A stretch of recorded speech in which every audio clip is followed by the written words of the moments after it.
क्या होता है ये सिद्धि सिद्ध करी जाती है, फिर क्या वो उसका गुड़िया बनाते हैं, क्या बनाते हैं उसका? वो फिर देखिए ऐसी ऐसी भी सिद्धियां हैं, मैंने सुना है। भैरव जो सिद्ध कर लेते हैं हाँ। कि यदि कोई व्यक्ति आप ही का नाम लेकर सिगरेट पी रहा है, मेरा नाम लेकर। हाँ, या समझ लीजिए कोई हाँ। एनोनिमस बंदा है, कोई उसका नाम लेकर सिगरेट यदि पी रहा है, और जब तक वो सिगरेट उसके हाथ में जल रही है हाँ। तब तक उस व्यक्ति के प्राण बचे रहेंगे। जैसे ही सिगरेट खत्म हुई और फेंकी, उस व्यक्ति के शरीर से प्राण उसके खींच ले जाएंगे। चाहे वो कहीं पर भी कहीं रहता हो। भी पूरे भारतवर्ष में, संसार सागर में कहीं भी वो व्यक्ति हो, सिद्धि साधनों में इतनी शक्ति है। दोबारा बताओ, सिगरेट क्या बोला आपने? यदि वो सिगरेट फूंक रहा है, पी रहा है, किसी एनोनिमस बंदे का नाम लेकर है, फलाना जगह का ये नाम है, ये उसका नाम है, यहाँ वो रहता है, इस बंदे के नाम का मैं ये कार्य कर रहा हूँ, इसका प्राण जाने चाहिए, ऐसी ऐसी साधनाएं भी लोग करते हैं। इतने वो सिगरेट पी रहा है, इतने उस व्यक्ति के शरीर में प्राण है, जैसे ही वो सिगरेट खत्म हुई उस व्यक्ति के शरीर से प्राण चले गए, वहीं उसकी खत्म, डेथ हो जाएगी। खत्म हो जाएगा वो। सिद्धि है ये। सिद्धि है ये, साधना है। लेकिन मैंने आपसे क्या बताया पहले कि इसका उपयोग प्रारंभिक अवस्था से ही भगवान शिव जी ने माता पार्वती जी को जो इसका ज्ञान दिया है, यही बताया है कि इसका उपयोग केवल और केवल समाज के कल्याण के लिए करना चाहिए। इसमें कल्याण क्या होगा? लेकिन क्या है ना कि हर व्यक्ति शक्ति पाने के बाद अपनी शक्ति के मद में अंधा हो जाता है। व्यक्ति आपने देखा होगा, पहले ज़माने में कोई बहुत राजा है, उनके पास बहुत भारी सेना है, वो किसी भी अपने से छोटे राज्य पर जाकर आक्रमण करके उसको अपने अंडर में ले लेते थे, वो भी पाप था ना। तो इसी प्रकार वर्तमान समय में क्या है कि वो उस शक्ति को अपने अंदर ले लेते हैं और उसका गलत फ़ायदा उठाते हैं, गलत कार्य करते हैं, लेकिन उन सब का अंत बहुत बुरा होता है। ऐसा कहा जाता है कि जो इस शक्ति का सदुपयोग ना करके दुरुपयोग करते हैं कि उनकी पीढ़ियां खत्म हो जाती हैं। लाल किताब एक पुस्तक है तंत्र की, लाल किताब, उसमें सब दिया गया है कि यदि आप इस विद्या का उपयोग अच्छी जगह ना करके किसी के बुरे में करते हो तो आपका पतन, आपके परिवार का पतन, आपके आने वाली जो नस्ल पीढ़ी है सब खत्म होगी। ऐसा भी भगवान शिव उसमें कह रहे हैं। लेकिन होता है सब। हाँ, होता सब कुछ है। यदि हम यहाँ अभी साउथ में बैठे हैं, यदि हम यहाँ भी नॉर्थ में बैठे हैं, तो साउथ भी एग्जिस्ट कर रहा है ना, लेकिन हम उसे नहीं देख रहे वहाँ क्या हो रहा है। तो यदि हमारी नज़र में नहीं आ रहा तो क्या वो एग्जिस्ट नहीं कर रहा है?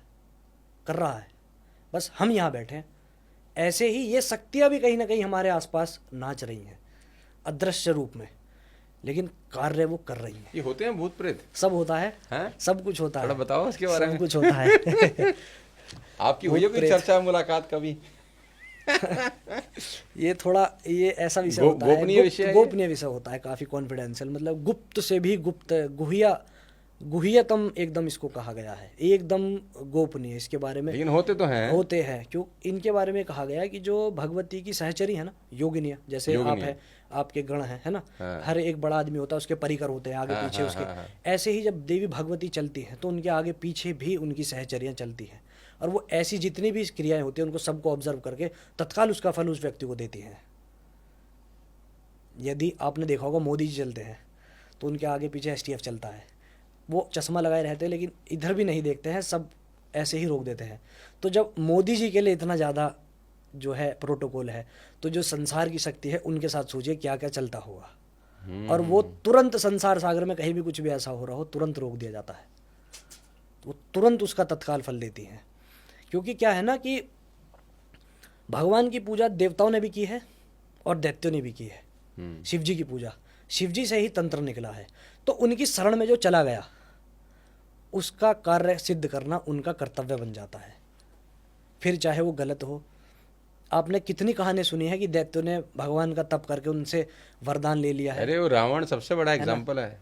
लेकिन वो भगवान को पता है कि ये करेगा क्या इस शक्ति का, लेकिन फिर भी दे देते हैं ना। वो तो इसी प्रकार इस सिद्धि साधना का तंत्र का पता है, लोगों को पता होता है, देने वाले भगवान को ही पता होता है कि ये इस शक्ति का करेगा क्या, लेकिन क्या है ना कि वो तपस्या के आगे मजबूर हो जाते हैं, फल देना ही होगा। फल देना ही पड़ता है। लेकिन अवश्यमेव भोक्तव्यम कर्तम कर्म शुभाशुभम, अच्छा बुरा जो कर्म करा है वो फिर बोगे, जो बोया है वो काटोगे भी आप ही, मैं नहीं आऊँगा उसके समय में। कर्म करते समय आप स्वतंत्र हो, लेकिन जब कर्म का फल आएगा वो मेरे हाथ में है। कर्म के लिए स्वतंत्र हो तुम, तंत्र में जाकर सीख कर सिद्धि करके किसी का बुरा करना चाहते हो करो, कोई दिक्कत नहीं है, मैं कर दूंगा उस कार्य को सिद्ध। लेकिन जब बुरा उसका आएगा तो वहाँ मैं नहीं खड़ा रहूँगा, वहाँ आप ही को देखना होगा सब कुछ अपना, क्योंकि आपने बुरा किया है किसी का। तो शंकराचार्य जी ने भी यही कहा है, गीता में भी यही लिखा है, अवश्यमेव भोक्तव्यम कर्तम कर्म शुभाशुभम। जो हम करते हैं वो हमें एक आ ही जाता है।